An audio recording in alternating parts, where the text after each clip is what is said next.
Hey guys, today I'm going to teach you how I paint on wear and tear on cosplay weapons and armor. So before we begin, I'm going to show you an example of what I painted with wear and tear on it, and it makes a much bigger difference than when you just paint the metallic paint over, let's say, some kind of metal gun.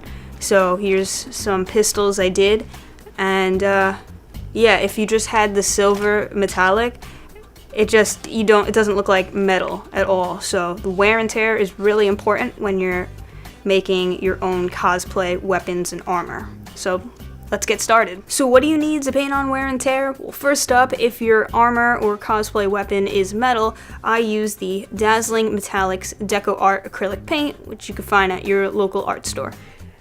For the wear and tear itself, you need black paint. So this is Americana Acrylic Black Paint, also at your local art store.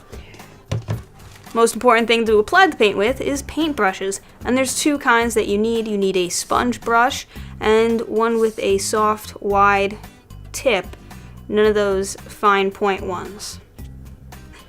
The last thing you need is paper towel or some kind of damp rag. It can either be dry or damp, but I like a little bit damp, and you'll find out in a bit. Of course, the last thing you need, obviously, is your actual weapon or cosplay armor. And now we're ready to go. The first step in painting wear and tear on your cosplay weapon is to use black paint, and we're going to put the black paint all over any area that's going to be metal or where you want wear and tear. So for this pickaxe, I painted this metal part, any of the screws, and I also painted the whole body black because this is where I'm going to put wear and tear. So I paint on 3 layers of black, 3 because I fill up that foam layer after I plasti dip, and it's always key to put enough layers of paint. So I do 3 layers of black on this whole thing. After painting on your 3 layers of black acrylic paint, now it's time to make your cosplay weapon or armor look like metal. And to do that, we need the Dazzling Metallics Deco Art Acrylic Paint and your sponge brush. So you're going to take the paint, thin layers, you're going to put over the gun. So for this one on an herp gun, seems like I went over this way. You're going to try to find one direction you're going to go with the sponge brush because you want to make it look natural. So I went from left to right, right to left. You'll also start seeing the black behind it a bit, which gives it a better look like metal. You'll see what I mean when you start doing it yourself, and I'll put close-ups. So, after painting on 1 layer of the metallic paint, it's time for wear and tear. But if you're not satisfied with the amount of metallic cover you have on your cosplay weapon or armor, that's okay. Put as much as you want. Everyone has a different look on what they want their weapon or armor to look like. Doesn't matter. We'll get around that.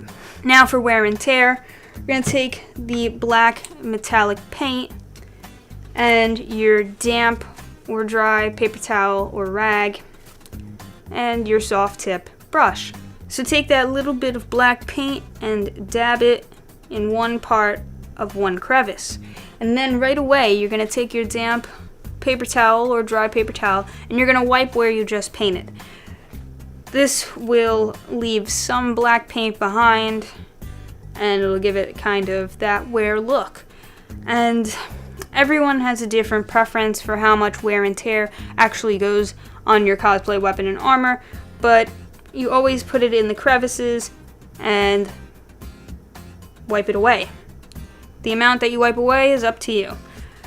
Now, what I also like to do, because after I see all the wear and tear in the crevices, it looks a little bit strange in that I need it on the rest of the gun. So sometimes, let's say for corners, I dab a bit, wipe a bit. And even on the body itself, I like different looks. So I'll put some black paint and then wipe it away. And sometimes I do it for the whole metallic area. So it depends on what you're looking for wear and tear. But basically, like I said again, take little black paint, dab it, and wipe. That's all what it is to wear and tear. Like I said, the amount of times you do it is all up to you for your weapon or armor. So that wasn't too bad, right? Painting on wear and tear. It is pretty easy stuff. It just takes a lot of time and patience, because if you mess up, you gotta repaint some of those areas. But if you have any questions or you need any help, let me know in the comments below.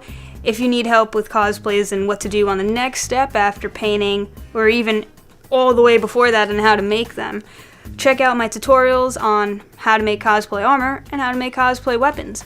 I'll link them in the description below. So, yeah, if you need any help, let me know. And be sure to tune in next time for our next cosplay tutorial.